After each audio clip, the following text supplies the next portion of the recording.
lot of women, young women, are going to be watching me today, knowing that they can be in this very moment. They should continue to dream really, really big. Peace. Angel Reese in her coveted Victoria's Secret walk was a scary big sloth. This, according to Jody Moats. Meet Jody Moats. And for reference, here's a sloth.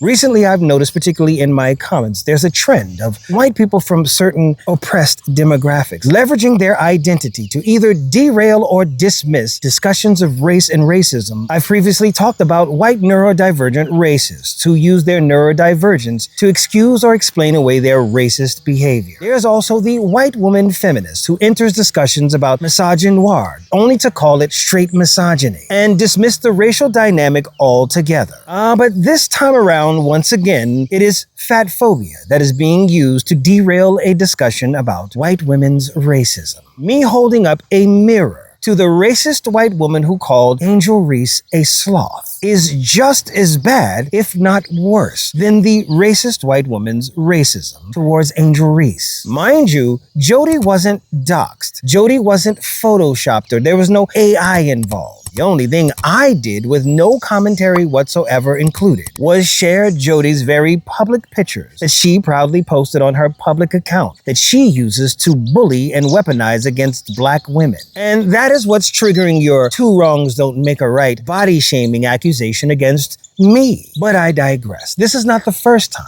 that white women have tried to use fat phobia to derail a discussion of white women's racism. If you'll remember a couple of weeks ago, when a white woman, Judy, who works at a CVS, sicked the police on a teenage black boy. And as the black boy was being mauled by 4 policemen, Judy stood on the sideline, literally eating, arguing with black women on the sidelines with her mouth full. I then tied in the history of white folk using the lynching and the brutalizing of black people as a picnic affair, that they literally had the stomach for violence against black folks and an appetite for our destruction. And it is that very statement that made white women come into that very thread and complain about me fat-shaming Judy. I mentioned nothing about Judy's appearance at all. So here we go again, from Judy to Jody. White womening in defense of white women's racism, leveraging their identity, their perceived oppression at the expense of black women, black children, black people. Well, ladies, if you have a problem with me holding up a mirror to your face, the problem is not me holding up the mirror. The problem is not the mirror. And it is certainly not the reflection in the mirror.